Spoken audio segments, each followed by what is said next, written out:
Hey, thanks for tuning in to High on Horror. I'm Drew. And I'm John. This episode and every future episode is dedicated to all the horror hounds and smokers out there who want to expand their knowledge of the genre and have a good time. Today we're reviewing the serial killer curse movie Baby Blue, now streaming on Tubi. We cannot wait to talk about this one. And with us today we have the director Adam Mason, who's going to spill his guts to us in an exclusive interview. All that and more today on High on Horror. Interviews, reviews, and the latest news all rolled into one.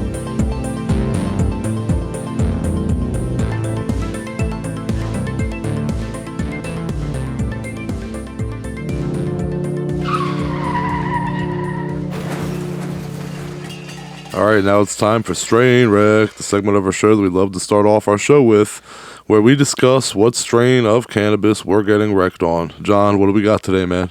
So this week, I went with some more Grow West. You know, got to hit up those Maryland dispensaries while they're open. Support local. Yeah. And we got Hindu mints. I cannot find any information about this. When you were here, I went on their website. I went on Leafly. The only thing I have was the QR code, so I can tell you that this was grown on the mean streets of Westminster, Maryland. The mean streets. I don't even think it was on the streets.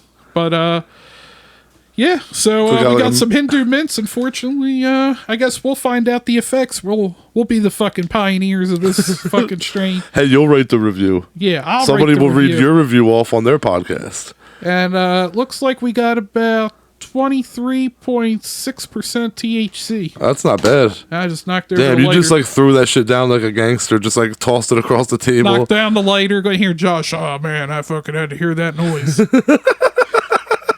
That was a terrible Josh impersonation, by the way. All right, well, while you get that, I don't know anybody. It sounds like that. While you get that set up, I wanted to bring up how we got to see the first Terrifier in theaters. That was amazing. Yes, absolutely. We still disagree. I still think the OG's the best one. No, I disagree. I'm not going to say I disagree because I get it, but I do like 2. Actually, my sister who went with us to the theater, she actually just rewatched part 2 on Screenbox, and she told me that she prefers 1. She liked 2 a lot, but she said she prefers 1. And I asked her why. And she said that, I said, just curious why, you know? And she said because it felt like it had a more Halloween feel to it than Terrifier 2 did. Like, not in the sense of like Halloween, like Michael Myers Halloween, just more in the sense of the holiday. But I disagree. Like, the whole like movie, the whole big chunk of the movie is based on Sienna putting her costume together and, you know, going to a costume party and, you know, like pretty art making fucking jack-o'-lanterns for our heads, candy bowls, you know, like making a head out of a candy bowl or a candy bowl out of a head. I'm already high. Making a candy bowl out of a head. So I think there's more Halloween stuff in 2. So I don't understand make jack-o'-lanterns out of heads in 1 too. Yeah, I feel like part 2. This is gonna probably maybe sound like a weird thing. I felt like it was it was much brighter than the first one. The first one had that dark, grimy, like I feel like grindhouse feel. Yeah. I think that's what appeals to the Terrifier movies to me, and I think probably you as well, is even though we're old enough to watch them, this is the type of movie like where like I get that feeling I did from like I Spit on Your Grave, where like if I wasn't old enough to watch this, I would absolutely be like sneaking around trying to find ways to watch it. Yeah. And like it just seems like something like it seems like a movie you're not allowed to watch, but we're just old enough to watch it. You know what I mean? It's funny as I can see I Spit on Your Grave right in straight ahead of my sight. Yeah. I actually but people say things like you know, oh, why are you going to see a movie that you own on Blu-ray or that you've seen 1,000 times or whatever? Because I haven't seen it in the theater. Right, you haven't seen it in the theater, but also it's important to go to. What's important to go to about going to these special events like this and these screenings is you notice things that you don't necessarily notice before or hadn't noticed before. And I swear to God, this is the first time out of all the times I've seen the movie, I never noticed that when Tara's walking down the street, like she realizes she's still wearing the ring and goes ew, and like pulls it off and throws it. And I'm like, I never saw that before. All the times I've watched it, so yeah, I don't know why in my mind I thought she took it off in the diner. Yeah. So it's like that's why it's important, because like seeing it on the big screen does make a difference. And that hacksaw scene, the taint saw scene, taint saw. You can, if you haven't listened to our first episode, it's a little rough to get through, but we talked to David, and I had to ask him if he's the first person that saw through somebody's teen in film. So if you want that answer, go back to the first episode. It's funny because I was turning someone onto our podcast today, and I was like, the first 4 or 5 episodes are going to sound a little rough. We were figuring it out as we went. But, all right, the other thing that I wanted... Oh, this is my hit. Yeah. The other thing that I wanted to bring up is that on October 6th, I just found this out, Pet Sematary Bloodlines hits Paramount Plus as an exclusive. It's a prequel to the remake and is the story of Judd Crandall. And the plot goes as follows from Paramount Plus. In 1969, a young Judd Crandall has dreams of leaving his hometown of Ludlow, Maine, behind, but soon discovers sinister secrets buried within and is forced to confront a dark family history that will forever keep him connected to Ludlow. Banding together, Judd and his childhood friends must fight an ancient evil that has gripped Ludlow since its founding, and once unearthed, has the power to destroy everything in its path. It's directed by Lindsay Beer. It's her directorial debut. John, what are your thoughts on this? It stars David Duchovny, by the way. Not as Judd Crandall, though. I'm good. What do you mean there's some ancient evil they gotta fight? Is this Pet Cemetery mixed with it? I think maybe they're gonna fight the Wendigo that's in the woods. I guess.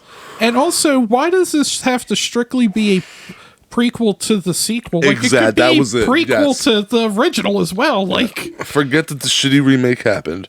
Do a prequel to the original. That's what I thought. But what I'm saying is, in general, why is it not technically both? It could, wouldn't it? I think could fit on both timelines. Kind of canon. That's true. But I think the story, telling the story of Judd Crandall, is a good way to go. I'd say when I heard, I was like, "Oh, it's Judd Crandall's," but by the plot, it doesn't sound like it's going to be. It sounds. I'm not blown away by the plot. I feel like. It just, I guess in a way it's kind of ruined because we know how it ends. We know how this whole story is going to end based on having seen Pet Sematary. But hearing, it's a Judd Crandall story, I was like, oh shit, cool. Rating the plot, not so much. What do you listeners think? Let us know. Shit. I know what I was going to say. Pet Sematary, I talk about Scream, and I forget what other movie I say. You really only need the first movie. Oh, I say The Matrix. Yes. I mean, Pet Sematary's that way too. I don't really care for 2. I really like 2, but I mean, I like the first one a lot more. There's a debate, in what was the Joe Bagos movie that we reviewed, Christmas Bloody Christmas. Yeah. Remember there was that whole speech about Pet Sematary 2 being better. I mean.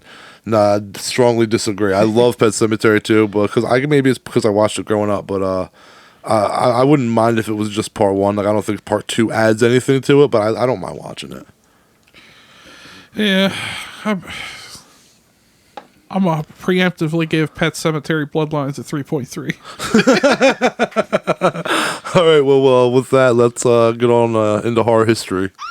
This week in horror history. All right, let's get into some horror hiss. Sorry, I better say horror history before, Josh gets upset. You know how he be. We love you, boo-boo. Actually, they don't. It's behind the scenes. It's we get bitched at in our inboxes. They don't hear it or understand. I more was asking you. You know how Josh be. I wasn't really asking the audience. It was more directed at you. Fair enough. But anyway. This Hindu mint. Josh, just do your job. All right, let's start here on July 30th. We'll start with the births. We got 1927. We got Victor Wong, Prince of Darkness, Tremors. Right on. He's amazing, and I love him in Prince of Darkness. Yeah, absolutely. He's one of my his mustache. He's one of my favorite characters. Him and the scenes with him and Donald Pleasance are really good. Oh, of course, yeah. His facial expressions always seem so genuine when he's talking. And then 1947, we got your boy, Arnold Schwarzenegger, Predator, Terminator. I mean, I don't think I have to list off his accomplishments to the majority of you. Yeah, he's my role model, man. I love that guy. He's the most successful immigrant story of all time. You just like him because he has that video where he's like, I don't have to hide smoking my stogies. You have to run and hide. I mean, video cracks that's me not up just every why I time. like him, but that doesn't hurt. He's like, I smoke wherever I want because I'm a stud. And then has kids with the nanny. But anyway, 1961, Lawrence Fishburne made his film debut in A Nightmare on Elm Street Part 3. That's pretty good. If you're gonna make your film debut in a horror movie sequel, that's a pretty good one to choose. Agreed. I mean, I doubt he got to choose it. He doesn't really necessarily do horror, but I mean, he did say Oppenheimer was going to be a horror, so I've kind of ruined whose birthday it is. But Insomnia, I mean, he got that murder story. I just wanted an excuse to bring him up. But 1970, Christopher Nolan. Hell yeah, man. Memento can also be kind of considered a little bit of a thriller. The Machinist, like, yeah. I feel like I'm stretching it here, but just because I want to wish Christopher Nolan a happy birthday. I actually brought him up tonight. We're talking about Oppenheimer coming out.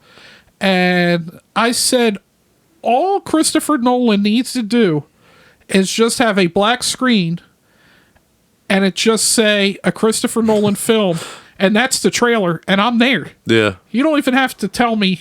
I don't even care what it's about. Christopher Nolan made it, I'll be there. Agreed. Like, he made the most brutal, disgusting movie. Like Cigarette Birds, the John Carpenter movie, where it's like, once you watch it, you'll want to kill yourself. And then I'll see y'all later. I'm going to check this out. And I'm going to IMAX too, motherfucker. I'll be a king of Prussia. I'm going to do it right. I'm going to die proper. 1974, funny enough, she was actually in Christopher Nolan's movie Insomnia. Yeah. Hilary Swank, but more for Buffy the Vampire Slayer. Yep, of course. So I like Hilary Swank. And she did The Reaping. That's a pretty good horror movie, biblical horror movie. Getting biblical up in here. 1982, I just wanted an excuse to bring this woman up. Yvonne Strahovski, better known as Hannah McKay from the Dexter series. Best Dexter love interest, in my opinion. Also the most fucked up, but yeah, that was toxic. Still better than Rita. Rita was ass. Damn, that's fucked up.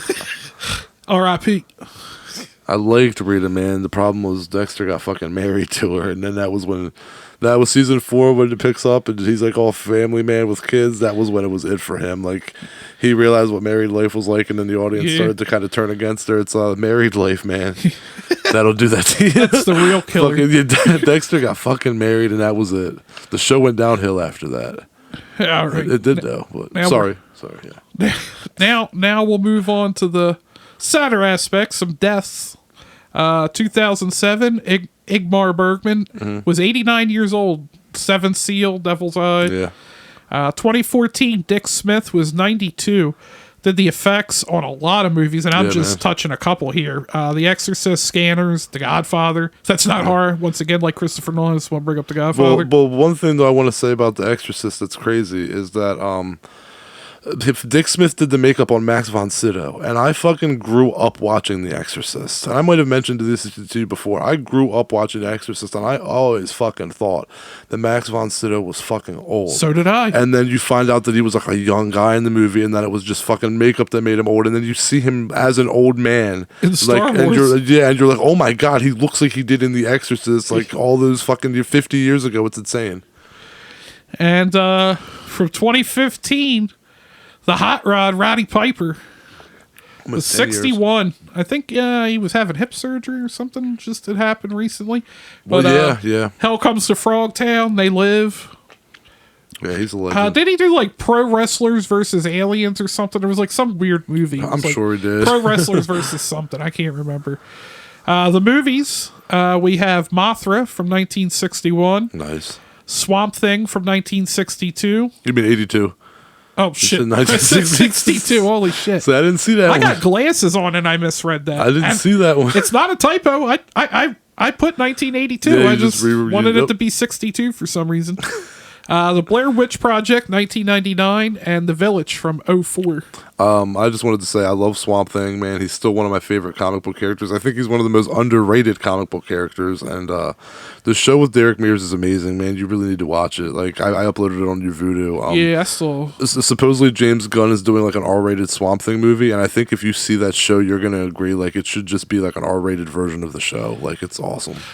I'll be honest, I don't know when I'll get around to watching that. I have so many shows I'm behind on. Fair enough. But, I mean, it does look good from everything I've seen. Moving on here to the 31st of July for births, we have 1914 Mario Bava, Black Sunday, Black Sabbath, anything with the black in it. Blood and Black Lace, my favorite by him.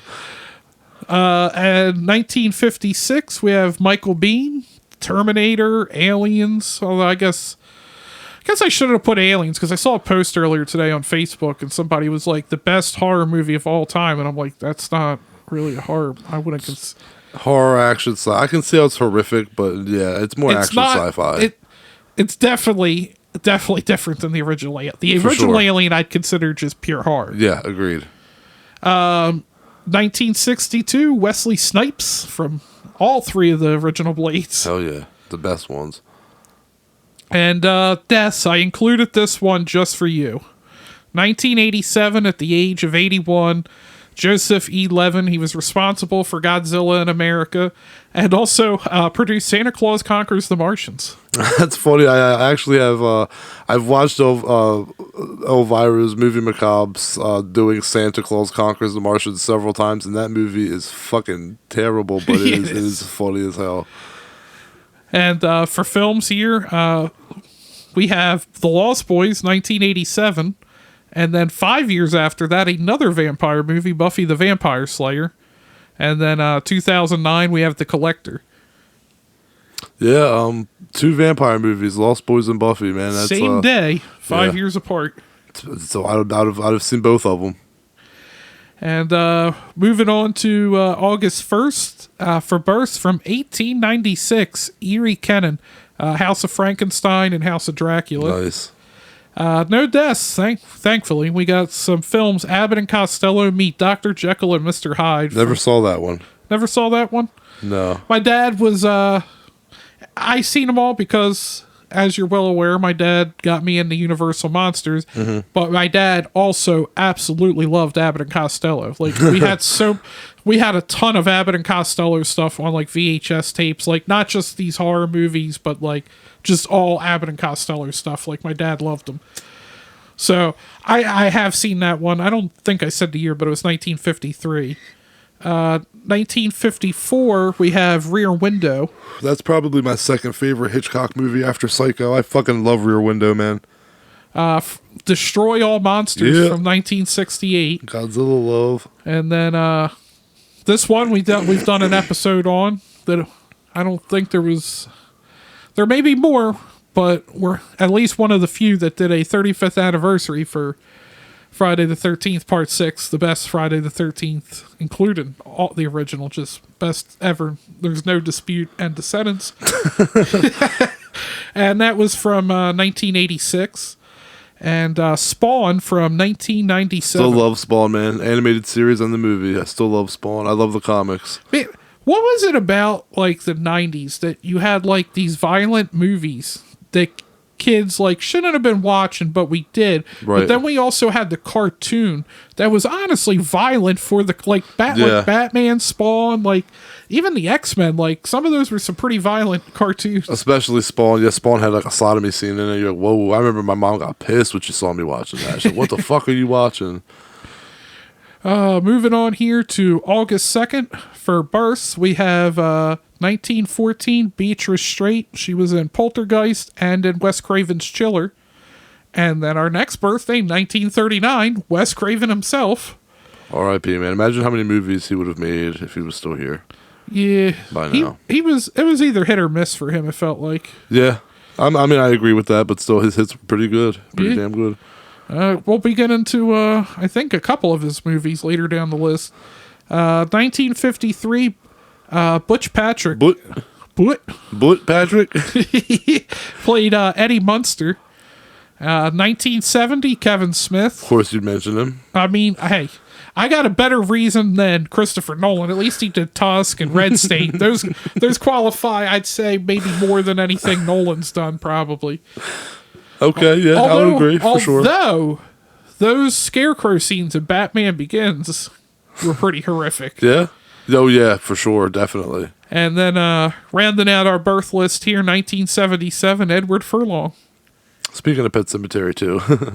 That's like I told you off air. A lot of these birthdays like coincide with movies or people that have worked together like numerous times. It's crazy. For films, 1985, the best vampire movie, Fright Night. So another the best vampire movie was The Lost Boys. We already said that. We passed The Lost Boys. I don't remember that. But it's funny. Another vampire movie in this week. Yep. 1999, The Sixth Sense. Sixth Sense. Sixth Sense. Which starts a run of each year. There's a pretty decent movie. 99 was The Sixth Sense. 2000, Hollow Man. 2001, The Others, and 2002, Signs. And oddly enough, I always loved The Others, and Criterion Collection just announced that they're doing The Others. They're I releasing saw that. And that cover is beautiful looking. Moving on here to August 3rd, 1940, we have Martin Sheen, The Dead Zone, and The Believers. And Spawn. And Spawn. He's fucking in Spawn. He's fucking in Spawn. Damn, fucking Martin Sheen laying pipe. Forget the fucking part. He's just in Spawn. But again, my point is, you just said how like people are like coinciding with other shit. Yeah. You just said Spawn, and then here's Martin Sheen, who was in Spawn. Yeah, and then the next, well, not the next two, but this one and then 1-2 later, we have a murderer from 1950, John Landis. Yeah, John Landis is a murderer. 1979, I used her and the really only horror was, if I remember, was just this uncredited scene at Freddy vs. Jason of Angelina Lilly. Who was she? She was one of the students, I think, just by the locker is how she's credited. Student by the locker. Okay. Dude, you know who I think is like the total like unsung babe of that movie? The chick on the dock in the opening. Yeah. That chick is a babe. And then not a murderer, we have 1985 Max Landis. So he's the non-murdering Landis. But isn't that, dude, fucking wild? You have both of them have the same birthday. Yeah, absolutely.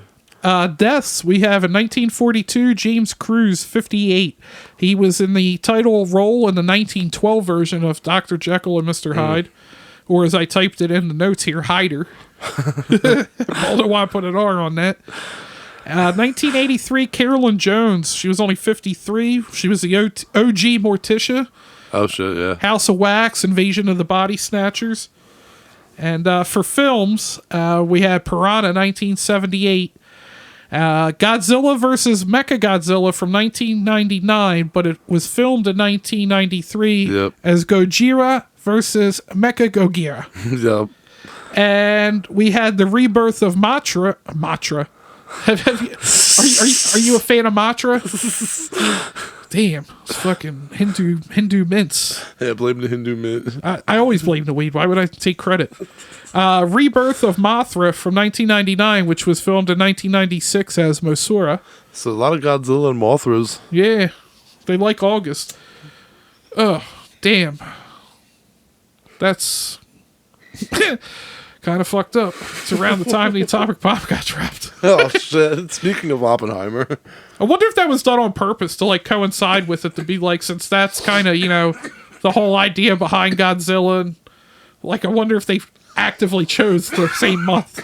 I wonder if Cillian Murphy is going to be in Godzilla -1. Maybe. I don't know why, but maybe. Because he set off the bomb, bro. He didn't start the fire.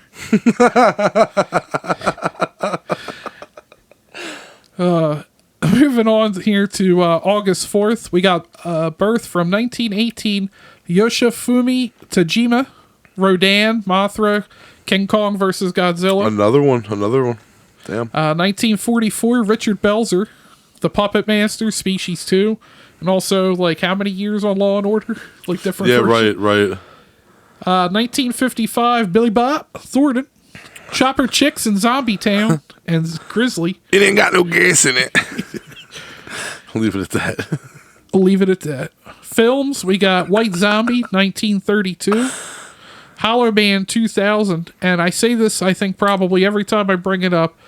Underrated movie, Red Eye from 2005. Yeah, another Cillian Murphy movie. Jesus Christ. And Rachel McAdams. Don't forget that. Yeah, that's your girl. Don't be forgetting that. Put some spect on it. And I think we're here to our last day of August 5th. The birth. Say it like that every time. Birth. You don't like birth? 1935, John Saxton, Nightmare on Elm Street, Black Christmas.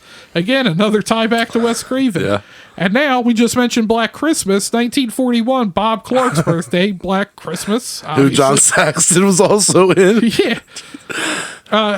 No tie with this next one from 1961, Tawny Katane, Witchboard. Also, that's the babe from that White Snake video. Yeah, also, I'm a fan, of, well, they're the Cleveland Guardians now, but they used to be the Cleveland Indians. We had a Cleveland pitcher, Steamers. Chuck Finley, and he was married to her, and apparently she used to beat him. Oh my God. So, I don't know what relevance that has. I just thought it was fucking wild that a Major League Baseball pitcher was getting beat up by Tawny Katane. Right. Katane? With them tawny eyes. Did you say Tawny Katane? Katane? I did not say It Katane. sounded like you said Tawny Katane. I thought you Moving on, 1970, we're going to go James Gunn from Slither and the remake of Dawn of the Dead. I love Slither for the pure reason that there's Mr. Pibb in it. I like Slither and the Dawn of the Dead remake. I always liked the Dawn of the Dead remake. Slither's really fucking good too. Like, I admit it. I'm a James Gunn fan. I think the dude does good movies. I did like his Suicide Squad. I still haven't seen that. It was pretty good. It was better than that other version they did. That other version. I don't remember who made it. Yeah, John Cena be in it. Dude, John Cena was fucking amazing in that movie. Was he really? I mean, they gave him his own fucking show on HBO. Yeah, that's right. For deaths, we have Richard Burton from Exorcist 2. Are you a fan of Exorcist 2? Nope. I don't get why people like this. No, dude, I had never seen this, and my buddy Adam used to live with us. Dude, I remember I found out, back when you used to get the newspaper for the week, and it would tell you that's how you found out what was on TV. Yeah. So I saw Exorcist 2 was going to be on AMC Fear Fest, and I was like, fuck yeah, I've never seen Exorcist 2. Dude, me and him went to Wawa. We got a bunch of snacks and shit. We were ready, like, halfway through. We're just bullshitting because we're like, this movie's fucking terrible. Yeah, dude, it was bad. It was people really bad. People love it, though. No, it's terrible. Exorcist 3 is so much better, man. Yeah, it picks it up better. But then the people at, like, 2 hate 3. I don't get it. Yeah, I don't either. Dude, 2 is bad. It's butt cheese. That's being nice. It's like the Hellraiser 3. I just I don't get why people like this. What do you like about this? For sure, yeah. Okay, now that I've properly shit all over Exorcist 2, 1995, and on the guy's death, too. That's pretty fucked up. I feel kind of bad now. Talk about him being dead and then just shit on the one movie we named he was in. Anyway, 1995, we got Clarice Blackburn. 74, she was in Dark Shadows, played Mrs. Johnson. Nice. I wasn't in, I never really watched Dark Shadows. I know my mom did, but I never really got into it. I'm not a fan of the Johnny Depp movie, or the Tim Burton movie, rather. I love the show. That movie was god-awful. I remember, it's when I worked at the movie theater, and Nicole wanted to go see it. I wanted to go see that claymation movie, Pirates. Yeah. But everybody else there all wanted to see Dark Shadows, so I was like, fine, I guess I'll see Dark Shadows. Halfway through, I was like, I should have fucking seen Pirates. Even Nicole, who loves Johnny Depp, even she still was like, yeah, that movie's bad. It is not good. Yeah, I mean, it was a huge step up from some of his other movies, like Alice in Wonderland and fucking Tim Burton's overrated. fucking Charlie and the Chocolate Factory. But yeah, it was still a huge disappointment. I don't think you heard me whisper that. No, I heard you. He's you don't want to jump on the hate train you get for saying Tim Burton overrated. No, I think Tim Burton. Okay, Sleepy Hollow, the first Batman movie. He did not direct The Nightmare Before Christmas. Shocker. Everybody thinks he did. No, he did not. That must be why I like it then. Beetlejuice. Big Fish. Shit, Beetlejuice is good. I'll give him that. Edward Fingerhands. Edward Scissorhands. Yeah, okay. Yeah, I'd say he has about 5 really good movies. They're like really good movies. But they're like Or older at this point. I think This Bogart in this fucking ball. Big Fish is probably the newest one, and that was like a decade ago or more. Like Yeah, probably way over 10 years. He said the same thing, basically. You overrated. So, moving on to the 2014 death of Marilyn Burns at 65. TCM. Texas Chainsaw, yeah. Sally Hardesty. Yeah, and then they just ruined her fucking character in that new one. Yeah, I think we bring that up like every episode Dude, at this point. It's still I don't know why it bothers me for a franchise I'm not really that attached to. You know what I mean? Like Texas Chainsaw Massacre, if like you're gonna get me with like the slasher series, it's pretty low down on my list. Well, dude, the funny thing was that my buddy Josh actually brought up a point to me that we didn't even talk about. I told him about how we were complaining about how like Leatherface picks her up on the chainsaw and then throws her like 20 feet across the street into trash bags, and then you said you did not think it was that far, and then rewatched the movie with your fiance, and then realized you're like, no, he really did throw her like 20 feet. And Josh goes, not even that. He's like, that's bad. He's like, but how about how she was in the room with him point blank and had a shotgun pointed at him, and then just put her gun down and let him walk out the room just to confront him in the street and then get stabbed and thrown across the street 20 feet. I'm like, oh shit, you're right. Yeah. You're right. How did it even get to that point? The motherfucker was sitting on the bed. Yeah, it's bad. Yeah, anyway. But, films. We have 13 Ghosts from 1960. The Blob, the 1988 version. And, I mean, fucking, I'm getting hate on Halloween that I don't think's that good. Halloween H2O from 1998. Halloween 1, Halloween 2, and H2O. That's my timeline. That's my preferred timeline. Assessment, I like H2O a lot. I just kept talking over you there. I know. That's why I'm gonna keep the love flowing for H2O. You don't shit it on it enough. All I'm going to say is I feel like my opinion should be even more valid on it. Because this was the first Halloween I ever got to see in theater. So you would think just for that, I would just like it as much as I like the franchise. But no, it's not that good. Hold on. I won't say it's not that good because there's some god-awful ones in the franchise. It is okay. All right. It's like middle of the pack for me in the Halloween I'll take that. I really like, again, it's my third favorite. I kind of disown the entire David Gordon Green trilogy. I kind of disowned all of them. If I don't count 2018 Halloween, if I don't count that, I would say that it's 1, 2, and H2O are like my three. I don't mind Kills. I but just knowing how it all concludes, I can't get into those movies anymore. Knowing what it's leading to, you know. Go back to the old example I use, Game of Thrones. I know how it's going to end, so I've thought about rewatching Game of Thrones. I'm like, but I know how it ends, so I don't have any interest. But I did want to say, you mentioned The Blob from 1988. Again, I'll say The Thing, The Blob, and The Fly are the three best remakes. I'll stand by that. That's fair. I can't really argue that, especially The Thing.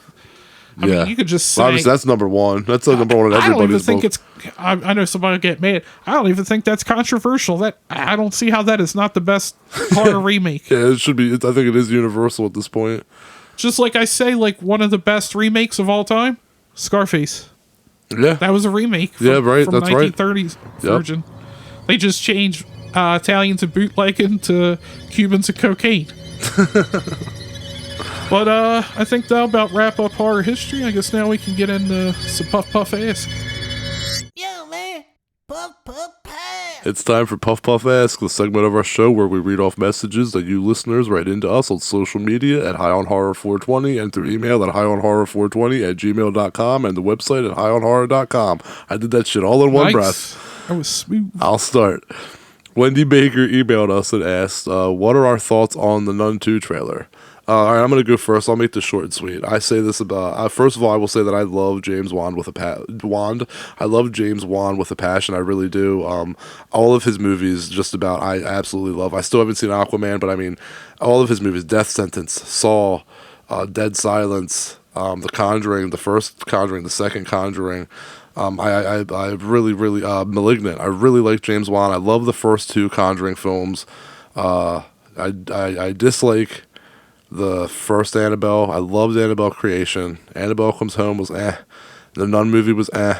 I guess in a whole, I'm not really like I wasn't blown away by it, and I'm not necessarily like looking forward to it because I feel like all of these sub Conjuring movies are subpar. And the first Nun movie really sucked. So I saw the trailer. I think we might have seen it when we saw Terrifier, right? Yep, they had a trailer for it. Yeah, and it just seemed like, I mean, yeah, we're gonna see it, we're gonna review it, but I have no expectations. I thought the trailer was okay. I mean, I didn't have interest in seeing the first one. I don't really have interest in seeing this one, but I mean, we'll still see it, like you said. But I don't know. The Nun never really did anything for me outside of being the scary painting and the first Conjuring, movie. Yeah. Conjuring 2, the first Conjuring. The Conjuring 2, yeah. Conjuring 2. Yeah, so I mean, it's whatever. It's there. That's about what I think of it. It's there. We got a Facebook message from Matt Keller asking if we saw the Exorcist Believe posters and our opinions on it. Believer, yeah. What did I say? Believers? Believes? The posters look really good. I mean, I'll give them that. As for the movie, I don't really... whatever. I have again with the Nun. I have no hope. I have no expectations. But I did see the posters. Actually, I saw them today on Facebook. I think that's where I saw them. The posters look fantastic. I agree. They look creepy. But seeing what David Gordon Green did, I don't think he's the dude that can do an Exorcist sequel the right way. We'll see. That's big shoes to fill for someone like David Gordon Green. But yeah. Yeah, that's all I gotta say on that, John. All right, if you have any questions for us, reach out on social media, again, at highonhorror420, or email us at highonhorror420@gmail.com, or visit the website highonhorror.com. Now, let's get into our review of Baby Blue. That rhymed.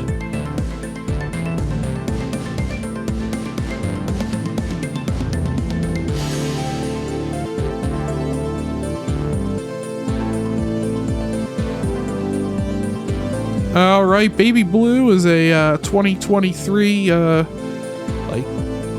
cell phone supernatural slasher serial killer movie. The synopsis, you can find it right from Tubi, which is where you can go check it out. One of the better Tubi movies, I would say. Absolutely. Teens stumble across the story of a now dead serial killer who's named Baby Blue, and decide he'd be the perfect subject of a true crime vodcast. However, when they start digging, they quickly discover that his murder spree never stopped. Dude, I gotta say, when I was watching this, the first thing I thought of was the scene at the school. And that homegirl just jokered herself. That was my first night. I said, "Damn, homegirl jokered herself." Well, I really like how the brothers and sisters go from like Jackass to true crime documentary, like that jump, because they really were like a giant. They were just pulling off little stupid stunts, and so that was kind of cool to see them go to, like, what is it called, a vlog? Yeah, like a vodcast. A vodcast, that's it. Yeah, I'm so behind in the terms, man. A vodcast, okay, but yeah, I like that. Dude, the Kelvin Jones, that dude was wigging out. Dude, yeah, man. His suicide tape triggers everything. But yeah, that I agree.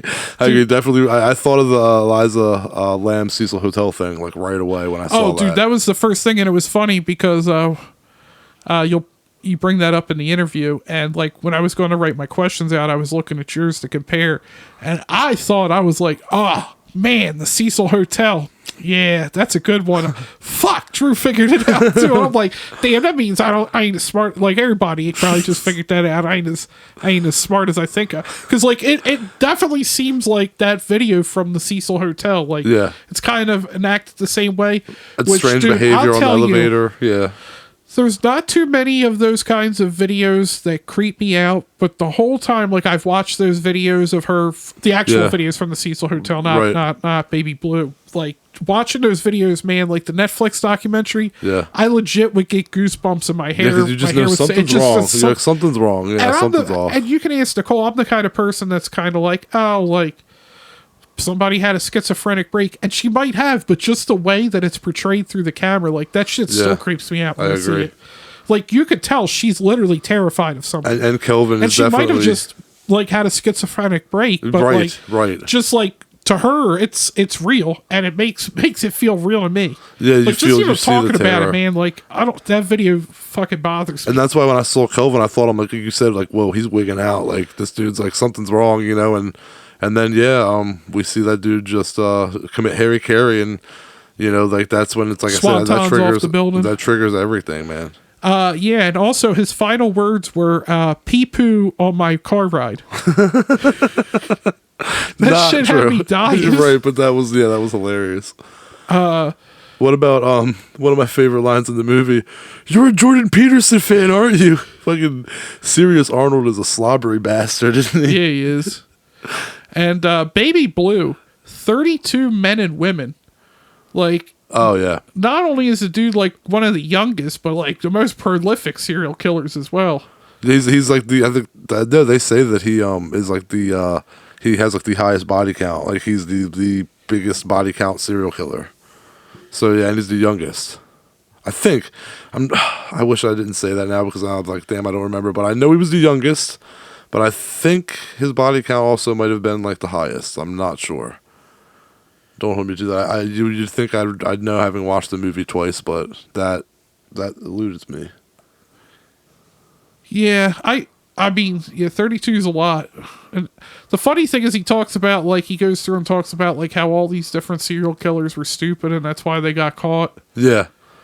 Yeah, right. And, yeah, as you said, he looks like, oh, shit, I just lost Bill Paxton from, Near Dark. Yeah, Near Dark. Dude, it bothered me. For the longest time, I was like, why does this look familiar? Why does this look familiar? And then when you brought it up, I'm like, oh, shit. Yep. Yeah. Yeah, man. That's exactly what he looks like. The blood on the face and everything. I mean, that's also better than the Lost Boys. But anyway. False. False information. False. That woman's voice is creepy as fuck. Yeah, right? I just wanted to say real quick that first of all, Baby Blue's phone is like the ball in the Changeling, man. The fucking phone just keeps coming back. Throw that thing in the fucking ocean, and that motherfucker's in your fucking bed the next day. Terrible. And also, yeah, so we're getting into spoilers. You know us. Yep. But basically you find out that, you know, Baby Blue's kind of working from the afterlife, so to speak. Yeah. And they end up going and seeing a psychic, which in this movie, it's like one of the few like comedic scenes, but she's fucking amazing. Like, yeah.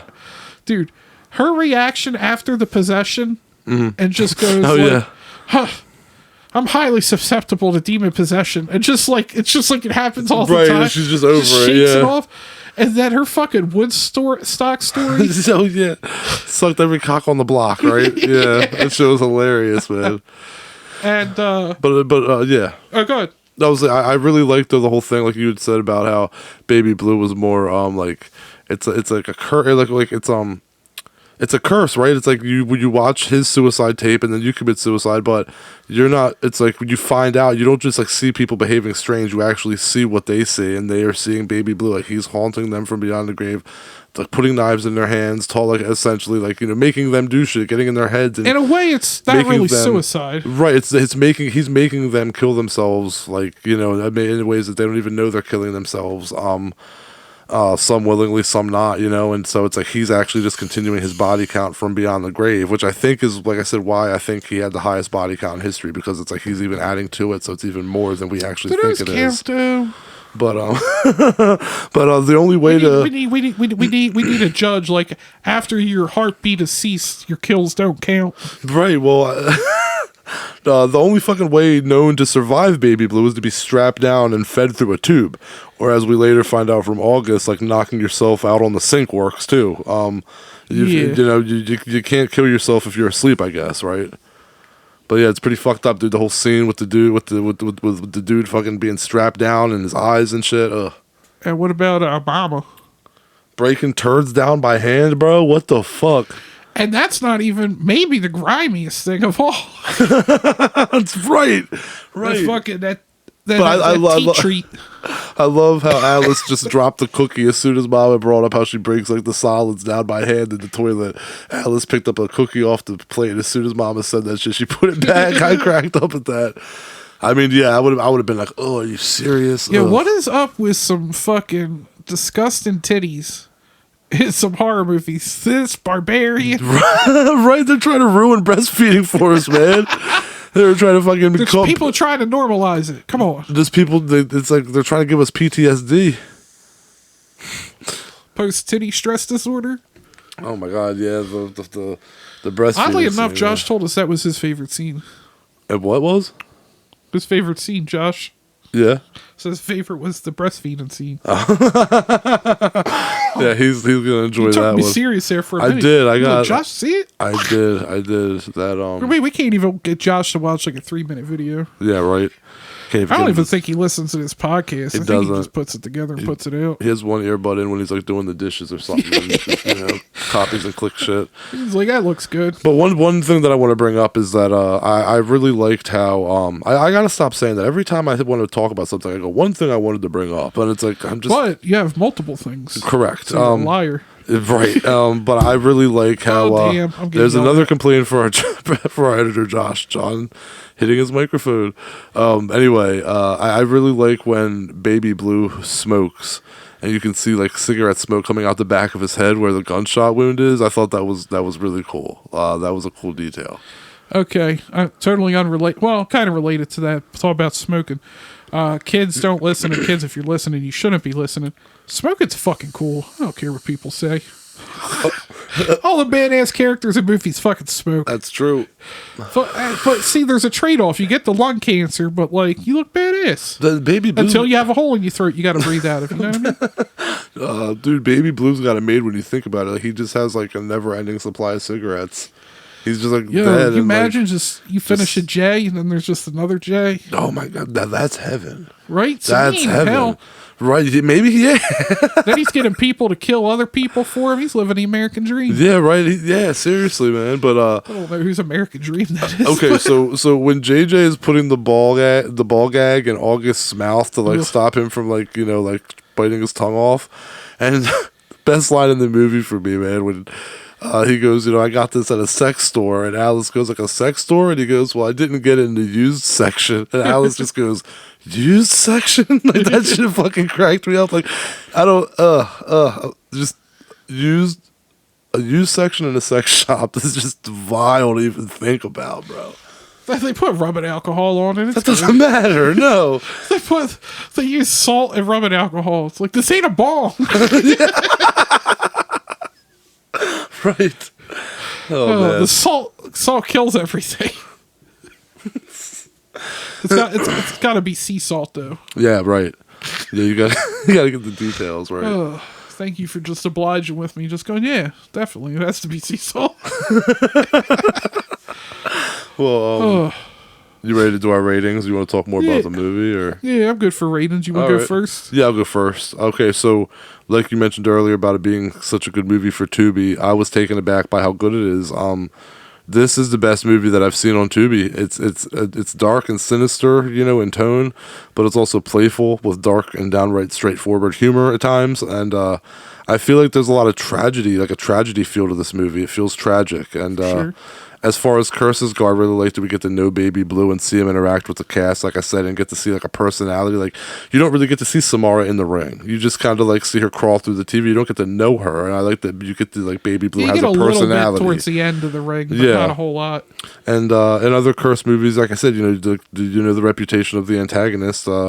Like she speaks a few lines, like Samara, she speaks a few lines, but that's all, And Baby Blue, showed you, who the killer is, and this is the best curse movie I think in recent memory, as far as I'm concerned. Like, thinking of like curse movies, can't think of one right now in recent memory that I would say is better than this one. Even after watching it with my wife, she said I don't really have any complaints about it, and that's kind of how I feel. I think it was good acting, good story, good score. It's not like a super scary movie, so that is like its only flaw, I guess, to me, but it's not that type of movie. So Yeah. I'm pretty happy with it. I give it an 8.25 out of 10. It's funny, you mentioned we both have kind of alluded to the fact that Tubi doesn't have the best originals, Right. but I've been thinking, like, we're talking about this one. I wish I could remember the one we just talked about recently. Do you remember the other Tubi movie we just reviewed? Bury the Bride. Thank you. Couldn't remember. That was a good one. There's another one that's been released that you like. Maybe Tubi's kind of starting to go in the right direction here. They just got a movie on there. They just needed to figure some stuff out, but it seems like they're. I mean, Play Dead, the new Jerry O'Connell movie that's on there, it's pretty decent. They're getting pretty. They're up in their game. They're becoming actual competition.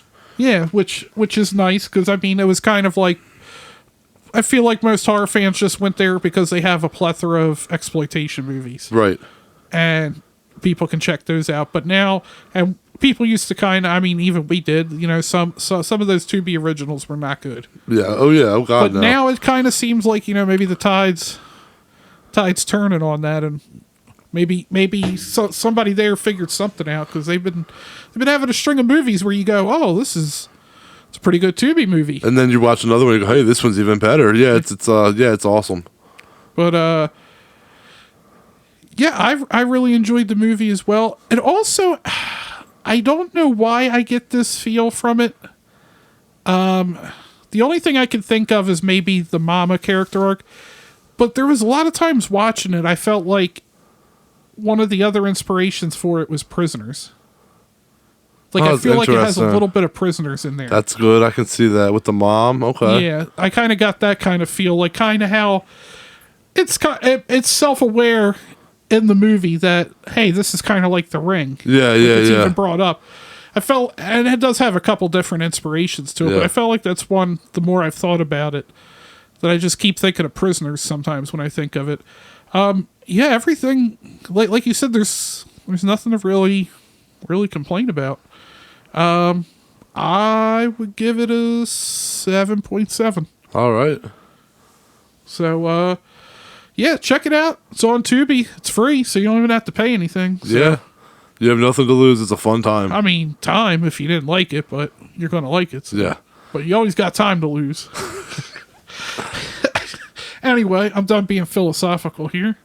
All right. Well, now, I guess it's time to get into a segment we haven't really had on this show in a while. So Burn and Learn. Oh. Burn and learn. All right, it's time for Burn and Learn, the segment of our show where we share information about the movie we're reviewing that is not common knowledge or easily found just by searching online. I'll start. The special effects were done by Gary Tunnicliffe, who did the new Hellraiser film, and that is just badass. The special effects in this movie were awesome. That was something I never had a complaint. Nothing ever looked cheesy or terrible. Like, the effects were really fucking good. I don't even think Josh could give the effects of that a 3.3. Yeah, right? And the music was composed by Jimmy Lavelle, who composed the music for all Benson and Moorhead. Adam Mason said he's, quote, a true hero of Baby Blue. A small world connection there is that Allie, who plays Alice in the movie, was in Synchronic, which Jimmy did the score for. The biggest star in the movie is actually the young girl in the beginning, Leah McHugh, from The Eternals. She did the scene for Adam as a favor. He had previously worked for her in one of his Blumhouse movies on Hulu, They Come Knocking. Oh, nice. The movie was all shot on Red Komodo cameras loaned to them by Red. The camera Alice uses in the movie is a special edition Baby Blue Komodo. Very appropriate. Yeah, absolutely. Oh man, I got a frog in my throat at the end of that, but I said it was very appropriate. You caught it though. I don't know if it came out. I think, yeah, you got it. About 30% of the movie was completely reshot for unknown reasons. Adam, that sucks because Adam made the movie for free, so to have to reshoot 30% of it definitely sucks. But the final days of the reshoots were undertaken the week that his father passed away. He got to the hospital in England 1 hour before his dad passed, so luckily he got to see him. All right, well, I guess, let's talk to Adam now and go deeper into Baby Blue, now streaming on Tubi.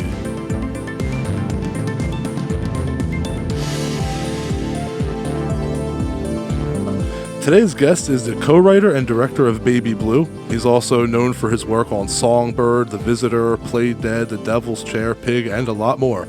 Welcome, Adam Mason. Thank you for being on High on Horror. Hello. Thank you for having me. All right, so man, first question. You're on High on Horror. You know, it's some of your movies have a lot of it in there, so I have to ask, do you smoke the devil's lettuce? Not really, no. I mean, I have plenty of times, but it kind of it interferes with my drinking. Yeah, it's, you know, I think people either go one way or the other, don't they? It's rare that one can enjoy both. Yeah, maybe you just need some edibles with the alcohol. I think it would just fuck me up, though, or at least it has in the past. Oh, yeah, it would be way worse to do. If you don't like smoking and drinking, the edibles and drinking would make it like 10 times worse. I know, yeah. You'd be falling over. I like drinking more than smoking, so I guess I just had to make a decision. And what got you into horror as a fan, and also what made you want to work in the genre? Well, when I was young, a long time ago now, I fell in love with Jaws, the Spielberg movie. It was sort of the advent of VHS, and I rented it over and over again before finally getting a copy. And I must have watched it, hundreds of times. And that was sort of my gateway movie into horror, I suppose. And I loved Dracula, vampires, and then simultaneously, or a little bit later, I started to get into Stephen King when I was about 12. So I just devoured all of his books, like particularly the 70s classics, going into the 80s stuff up to like Dark Half kind of era, I guess around there. And then moving into my teens, I started loving sort of Reanimator, those kind of movies, got really into wanting to do special effects makeup. Which, I mean, I grew up in the middle of nowhere in England, so it was just really hot. I didn't know anyone who had ever been involved in film or anything. So, and it always seemed very unrealistic that I'd be able to get into it myself. So I just, fucked around with putty and latex and makeup palettes and making fake blood on my mum's stove and that kind of stuff, and realized reasonably quickly that I wasn't sort of good enough at art probably to be any good as a makeup effects artist. I just, I couldn't really sculpt and didn't feel talented enough. But I started making short films to as a way of doing the horror makeup stuff. So I would make the film to try and do some gore gag or other. And so as I turned like 15 or so, for a few years there, I just made a lot of horror shorts. And then that somehow evolved into me making a feature when I was 22 or something, I think it was. Okay, and I'd read that you were a big Stephen King fan, and I was going to ask about that. Do you have a favorite book? Yeah, I mean, I love, do I have a favorite? I'm not sure, probably The Stand. But I love all of them. I love all of them, from Carrie through to, like I said, like Dark Half, Misery. I don't know if I just aged out of him a little bit or if he just became a bit shit, but there's just that, that period of however many years where just everything he wrote was absolutely incredible. I love the Bachman books. There's a short story he wrote called The Long Walk, which is one of my favorites. But, just everything he did back then, I loved it. I used to love the covers, particularly. I remember the cover for Salem's Lot in the UK. Mm-hmm. They were just works of art, Yeah, absolutely. And his run as a writer, that to follow up what John was saying and asking you about Stephen King, I feel like, you talking about that run of books, I feel like that's almost like how John Carpenter had a run of horror in like the 70s and 80s. It's like for a period of time, those two were just unstoppable. Yeah, I mean, it's pretty unprecedented, really. It's superhuman almost, I would say. Well, so what made you want to have a career in movie making? I mean, it was kind of the lack of ability to do anything else in a way. I always wanted to be in bands. That's what I really wanted to do. After I realized I couldn't do special effects makeup, I wanted to be a rock musician or be in a metal band or something. And then realized I wasn't good enough at guitar, really. Or at least I didn't have the confidence to stand on stage and be in a band, although I was in various bands over the years. And then I sort of just failed upwards, really. I went to university. I didn't know what to do when I left school, so I went to university to do English, and I got kicked out of there after about 6 months for just a complete lack of attendance. And on my way out the door, they sent me to the careers office, and this very nice lady there asked if I actually was interested in anything, kind of scathingly, I guess, or mockingly. And I said, well, I've always loved movies. And she said, well, why don't you try and go to film school? And I had never heard of such a thing. And so I looked into it. And I think back then there were, this is like in the mid-90s, there were 2 film schools in the whole of England or the United Kingdom. And I kind of, not thinking I'd get in, I applied to one of them and then did get in. And that pretty much changed my life overnight, really. I started there when I was about 19, moved to London.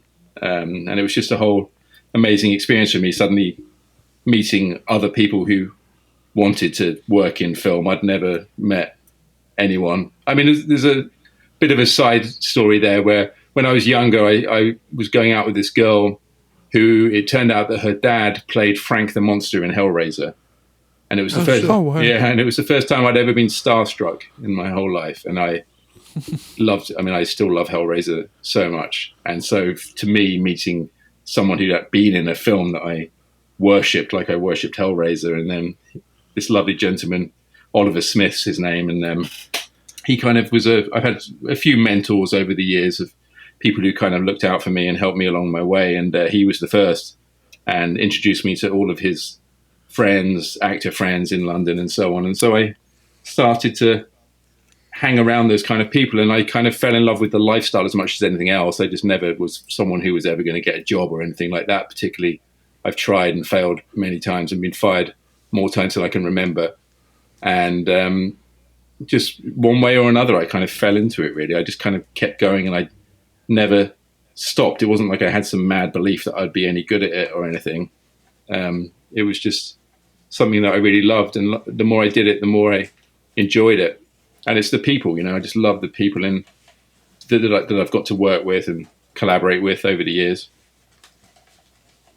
Yeah, that's an excellent story. So you just kind of on a whim were like, hell, I'd like to make movies, and then organically you like met people like that, and it worked out for you. So I mean, hey man, that's amazing. It looks like you found what the hell you were meant for. I guess so. I mean, I have some pretty ridiculous stories from back then. If I don't know how much time you have, but it was kind of like one haphazard thing that I would initiate led to another and then another, and eventually I ended up, doing all right, I guess. I got you. Well, I wanted to know, you write and direct your projects, or some of them. You do both. Which is harder, and which do you find to be more rewarding? Well, I mean, for me, it's all sort of part and parcel of the same thing. I never considered myself a writer. I'm extremely dyslexic, so it was the last thing I ever thought I'd be able to do. But much like the kind of special effects makeup stuff, I started writing when I was in my teens as a way of just being able to make something. It wasn't like anyone else was going to write something for me to make. So I started writing these kind of hilarious horror movies. I mean, not hilarious, not intentionally hilarious anyway, horror movies. The first one I made was called Rebirth of the Cannibal Death Zombie. I made that when I was 15, I think. That sounds awesome. I kind of... one way or the other, I just started to love writing, and again, I never thought I was any good at it. But once you've done something once and then twice, and then suddenly you've done it 10 times and 20 times, you sort of just fall into it. I think the mistake most people make is they're kind of intimidated or afraid to try something because they worry that they're not any good at it. But the reality is that no one's any good at anything when they start, and the way that you get good at something is to just do it over and over again. So, but for me, to answer your question, for me, it's not that I enjoy one part more than the other because they're so different, but to me, it's just like the whole process is what I love. Like, I love coming up with an idea. I've worked with the same co-writer for 20 years now. This guy, Simon Boys, another British guy. And I love coming up with an idea together, and then we just spend this really immersive time cracking it. It takes ages sometimes, But the whole time I'm sort of imagining the film in my head and how it should look. And then you suddenly, one day you get a call where you've got a bit of money, someone wants to make it. And now you're into like, who's going to be in it? And gradually the sort of picture that I have in my head starts to change as the ingredients change. And it takes on this sort of magical vibe where or it just takes on a life of its own, basically. And that's kind of amazing. Sometimes it's fucking terrible, and you end up working with people who are just god awful, and other times it's just amazing, you know. And but it's always memorable. That's what I love about it. And I don't know. As I've got older, I mellowed. I used to be quite angry when I was younger. I realise now, and probably a bit of a dick. But these days, I'm just really appreciative for any opportunities I get. And I wouldn't do it if I didn't like it. There's a lot of better ways to make money. Trust me. Right. Well, to follow that up, actually, while we're talking about this, some of your projects you just write and some you just direct. How do you determine which movies you're going to direct and which ones you're not? Well, I mean, about 11 years ago, this monumental thing happened to me where I had a child, and it changed my motivations, should we say. Like, I suddenly had to start making money. I mean, my writing partner, Simon, he's a born writer. He's amazing, astonishingly good at writing. He's got no fear of it like I have. So I sort of jumped on his bandwagon, I suppose. And as I met my wife and we had our first child, I started to let him take more of a lead. Like before, we would write stuff together and I would direct it. And I don't think there was anything that we wrote that I didn't direct. But then, as I guess I got a little bit more confidence and our work got better known, more opportunities came our way. And then I had our first child with my wife, Elizabeth, and just the necessity of having to try and continue or to make a living really dictated the path. And we started writing bigger stuff, more sort of action stuff outside of horror, I guess, and met with some pretty fortuitous success. And again, one thing just led to another, and suddenly I was making most of my money out of writing and less money out of directing. I kind of stopped directing for quite a while. I just got sick of it. And writing is just a very nice life, if apart from the absolute mental torture of staring at a blank page in a room by yourself for 12 hours a day. But if you if you manage it correctly, it can be a lovely lifestyle. Like often I'll just work for, if Simon and I do 4 good hours work a day, then that's a good day's work, and I get to spend the rest of the time with my wife and my kids, and I'm never going to complain about that. So yeah, you're very fortunate that you were like, hey, I need to make more money, so let me just do a little bit more of what I'm already doing. That's pretty you're pretty fortunate in that. Other people are like, oh, I gotta Uber, and I gotta drive around and stuff. So you're very fortunate in that. But it wasn't really a sort of conscious decision either. It kind of just happened out of. But I also do. I mean, there's a lot of things I don't really talk about. Ways that I make money. I do lots of sort of corporate work, and I've done a hell of a lot of music videos over the years, and those always ended up becoming my bread and butter. Because the thing with movies is a movie takes a year, and it often takes much more than that to get it going. So some projects I have that I've been working on for 10 years and they haven't been made yet, and hopefully they will one day, but we'll see. But so I had to sort of learn as I went along ways to wheel and deal within the industry. So someone's looking to, put together some mind-numbingly boring, corporate video, then I'm your man. You know what I mean? I'll do anything for a buck. Hell yeah, man. Hell yeah. It's still in your path. It's still in your career path. It's not like you're straying that far. I mean, well, yeah. And you know what? That was the stuff that was the stuff that taught me the most really about filmmaking, because that got me into the technical aspect of things. I became like a one-man band. I build a lot of my own camera rigs and that kind of stuff. And I do lighting and sound, and which is weird to say, but I really enjoy it. Like I enjoy every single aspect of it. I've never not enjoyed doing a job like that. In some ways I enjoy it more because there's no pressure particularly. I don't find it stressful. It's just, it's pretty well paid and it's fun. And I always enjoy the people I meet, and I get to travel around a lot. And, but yeah, I'm a bit like a gypsy when it comes to filmmaking. I just do whatever it takes to make a living. Hell yeah. Well, I've liked all of the movies that I've seen from you, and I've seen about 10 of them now. I think that I'm not just greasing your wheels because you're on my podcast here. I'm just being honest. I think that you're very proficient with the camera, and I think that your filmmaking is very smooth. I take notes when I watch movies, and these were notes that I took. You're very smooth, and you've done movies about the pandemic, like Songbird and vampires and like They Come Knocking, Sleaze and Depravity with Pig, which you disown, jokes that take things to the extreme, like I'm Just Fucking With You, and like cursed serial killers like Baby Blue and more. Are there other subgenres that like you want to tackle but haven't yet, like werewolves or something? I mean, I wrote a werewolf movie called Blood Moon that Blumhouse made, which I was going to originally direct, and then it got messed up by the pandemic. So I've prepped a werewolf movie, and it was quite hard actually, because just how you go about showing the werewolves seems so intimidating to me, because there's some really classic, iconic werewolves out there, but there's not that many. There's Howling, American Werewolf in London, and then maybe a few smaller movies like Ginger Snaps or whatever. Mm-hmm. So but yeah, I mean, to answer your question, yes, I love all different subgenres of the movie. I mean, of the horror genre, my favorite horror movies tend to be the more psychological ones, like The Shining or Angel Heart. Jacob's Ladder is probably my favorite movie of all time. That's a good choice. But that's not to say that I don't love the kind of, like I said, like the Reanimator, the Brian Usner, Stuart Gordon stuff. I love Italian zombie movies, Zombie Flesh Eaters, The Beyond. I love 70s, 80s Argento movies. I'm trying to think what else there is within the horror genre. Body horror stuff, the Cronenberg stuff.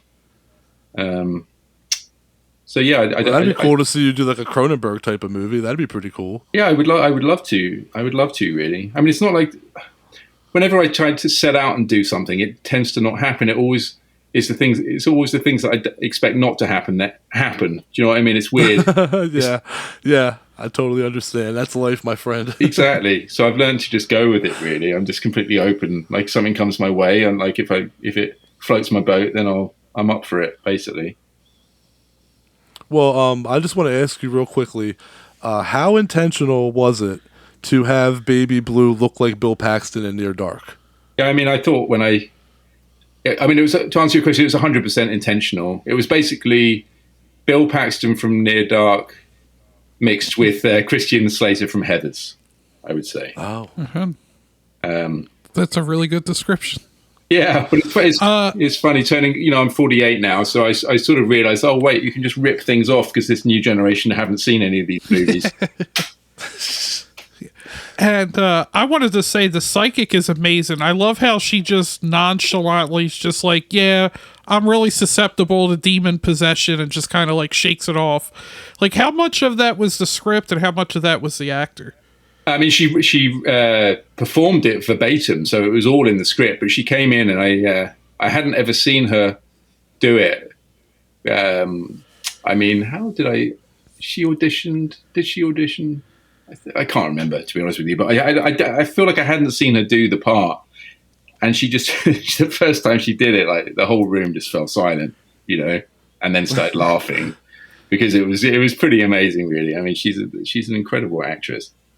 So yeah, I mean, it was all scripted, but I could never have hoped for anything better than what she did with it. Was this story at all? I was wondering what inspired the story for Baby Blue. What came to mind when I watched it was the Eliza Lamb story from the Cecil Hotel. Was that any influence? Because the way Kelvin shows similar behavior in an elevator the night before his death or the night of his death, that's what reminded me. I wondered. I was like, I wonder if he got his motivation for from the Cecil Hotel incident. Yeah, it was inspired by that. I'm trying to think if there was a Netflix documentary about what happened to her. I think that probably came out around the same time. And I've been down there before when we were looking for locations, because often if I'm doing something really low budget like Baby Blue, I often try and find the locations first and then write the ideas based around what locations we can get that are kind of interesting. And Phil Rose, one of the producers, who's a good mate of mine, he went and found this Berkeley Hotel downtown, which is right next door to the Cecil, and it's exactly the same vibe. Like, loads of people have died there. It's legitimately terrifying there, I would say. So that's always very inspiring. But the story for Baby Blue didn't really come from anywhere. Weirdly, it was more a conversation I had with Bradley Pills, who was the producer of the movie, where we were just lamenting the fact that it just takes so long to get anything going these days. It feels like, and trying to raise a decent budget, whatever that might be, is such a ball ache. And I'm just not someone who likes a ball ache. I just don't like to sit around particularly. If I'm not going to sit around and do nothing, I'd rather be out doing it. I mean, I made Baby Blue for nothing. You know what I mean? I didn't get paid $1, and I'll never get paid $1 for that film, probably. And that's fine, because, you know, I just wanted to make something really cool, and the cast were awesome. And so we just started putting it together. So basically Simon and I wrote 40 pages of the script, so like half a film, in about 2 days.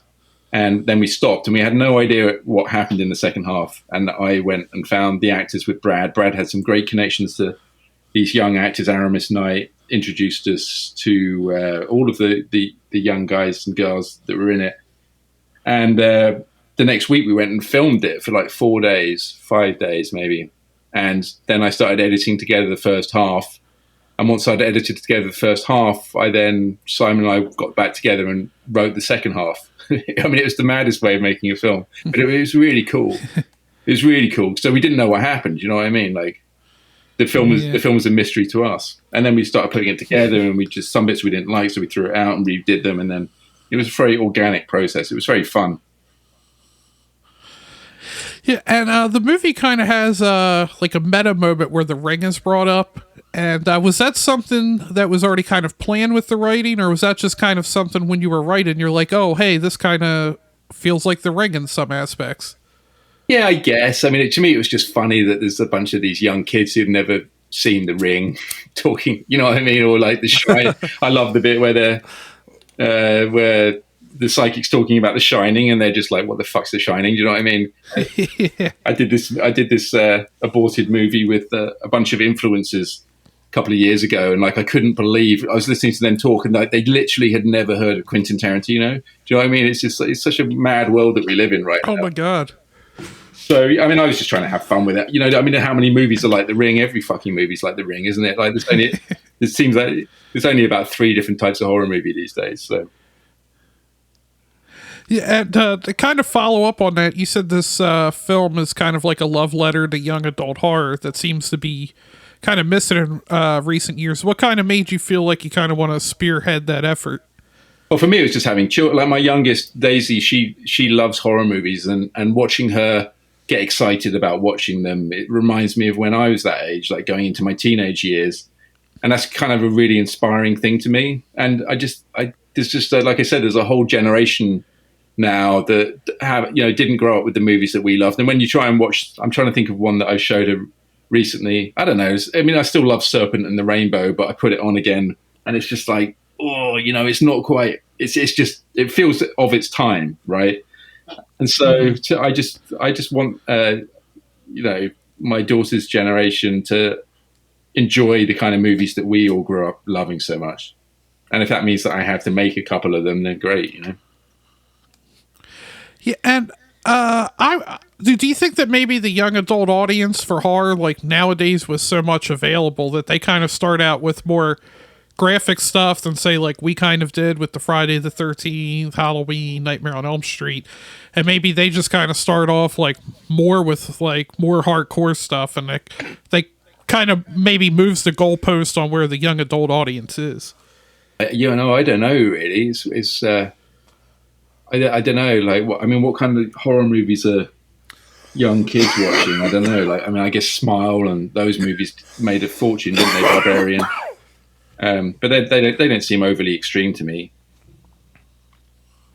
Well, I just wanted to say that there's some very impressive camera work in Baby Blue. Again, I'll mention your camera work. One of the notes that I took that I really liked was, I love how we bounce back and forth between our protagonist's cameras, which are shaky and amateur, and then we see your direction, which isn't shaky, and it's incredibly smooth. I saw the camera shaking, and I thought, he must have not used a steady cam here, and then like the camera switched, and I'm like, oh no, it's smooth. Oh, that was their perspective. Yeah. That was like, it really took me back. What were some of the challenges of filming the movie that way?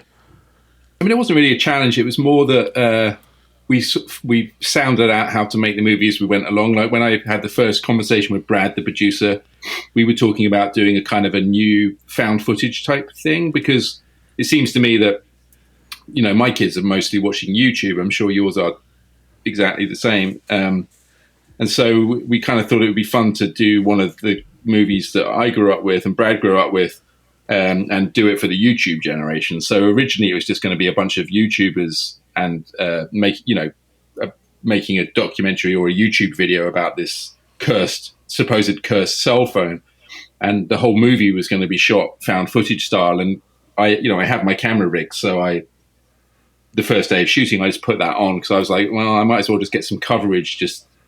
But I don't think that I have enough resources to pull off that type of movie because, I mean, the crew on Baby Blue, generally speaking, was, it was like 4 of us on most days, with me operating the camera, and it was just as small as it can get.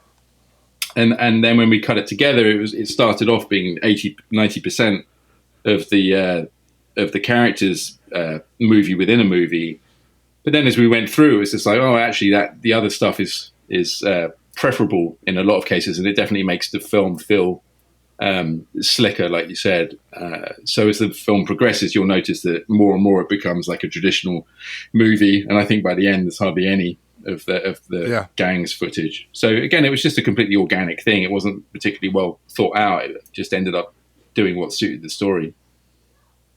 Well, I really liked that aspect, and that stood out to me. It's one of those things that once you notice it, you can't unnotice it. I just thought it was really well crafted. And the next thing that I wanted to say to you is that Baby Blue's family is fucking straight vile. I have to ask you, how was it filming that breastfeeding scene? Was there a lot of laughs? Was it awkward? Like, I legit gagged, man, and I don't react like that to anything I watched. And I was like, yo, this fucking got me. My wife's like, what are you watching? And I was like, come check this out.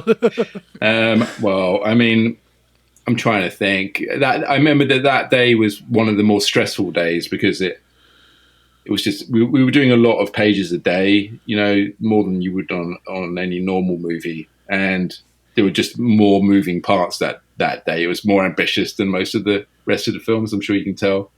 So by the time we got to it, it was kind of like, we're never going to get through this. And I mean, poor Aramis, the actor, not the most enjoyable thing to have, I don't even know what it was. Was it milk? It might have been milk, real milk. And I mean, Ellen, the actress who played Mama, was incredibly game and just, such a wonderful person to have around. Everyone was lovely. But for me, there's a point where it becomes a little bit stressful when you've bitten off more than you can chew. Do you know what I mean? And it definitely felt like one of those days. Well, I think I said this to you in an email that we sent, that I sent to you. The 2 biggest things that I took away from Baby Blue was, one, that there was no romance shit, and that's in a lot of your movies. You do not make your movies about love stories. They don't always center around a boy and a girl or a gay couple or anybody. It's usually family, and I really appreciate that. I was thrilled about that because that's what I like about the Dark Knight and the Batman movies by Christopher Nolan, is they're not love stories like everything else seems to be. And the kills in Baby Blue happen organically. You get your death and your blood in the movie, but it's not forced and overdone. It's organic and kind of happens as it needs to in the story. So I guess, like, were your kids the reason that you made that conscious decision to not go like in overkill mode and show too much gore and too much of the lingering deaths? Yeah, I think that's probably accurate. Yeah, I mean, since I had kids, I feel further and further away from a film like Devil's Chair and certainly from Pig. Like, I would never do that now. I don't know. I feel like maybe I have a bit of responsibility. I mean, it's fun when you're young, and I just didn't care, to be honest with you, like what I was making, what I was doing. I was just doing what I wanted, purely. Yeah. So now I wouldn't want to do anything like that, I don't think. But in terms of the love story stuff, yeah, I'd never thought about that. I mean, that's a smart comment to make, but it took me unawares because I'd never really considered it. But then since you said it, I've thought about it, and yeah, that is true. I think Songbird's probably the only movie I've made with like a love story aspect, and it's not something that I felt very comfortable filming particularly. And I got to ask, where did the Baby Blue song come from? I don't know. It was me and Simon were just writing. We had it for ages. We went, well, not ages because we wrote it so quick, but we could never decide if Baby Blue was the worst title of all time. but it kind of, I mean, originally he was supposed to be sort of like a really sort of fat disgusting serial killer type older man. But we started to, the more we veered away from that, the more kind of fresh it felt. But the song, I guess it's Freddy Krueger inspired, isn't it? We literally wrote the film without thinking about it too much. A lot of the stuff we do, we spend months and months and months on, but this one, it just came out and we filmed it, and that's it, and it was a beautiful way of working. Yeah, because the lyrics, "Mama's inside you," just disturb me. I don't know what they mean, but it just bothers me. Yeah. I mean, it was all just done stream of conscious style. The whole script was done that way. So, like, where it came from, I don't know. I must just be fucked up. All right. Well, we want to thank you again for joining us today. And do you have any upcoming projects you can talk about? Yeah, I mean, I've got a few things on the books, hopefully. But this strike is just stalling everything. So we'll just have to see how that pans out. I mean, I've got this horror movie called The Ladder that we're in the process of trying to make, which is really cool. I think you'd like that, like a really, really scary horror movie. And then Simon and I are just always writing. I've got a Hitman movie I want to do. Nice. There's a really twisted TV show that's looking like it's making waves. What else do we have? Like, we're just always writing stuff. We're writing a new horror thing at the moment that's really cool. Yeah, I mean, we always have 4, 5, 6 different projects on the go at any one time, and then there's like everything that we've written in the last 10 years that sometimes we just get a call and something pops up. Like someone's read something and they want to do it, and off you go down that avenue. That's what I love about it. It's just anything can happen, and it's never going to be what I'm intending to happen. That's awesome. And where can people keep up with you online? I mean, I'm not online, really, weirdly. Okay. I have a website, www.adamajmason.com, and there's a bunch of my stuff on there. But that's it, really. I'm on Twitter, but I'm not like active. I'm just not a social media person. And thank you again for joining us today. And if you need any help with knowing about Wilmington, Delaware, I think we could definitely help you out with that. Yeah, absolutely. Exactly. I would love that. Well, thank you guys. I really appreciate it. Yeah, it was a pleasure, man. Thank you. Likewise.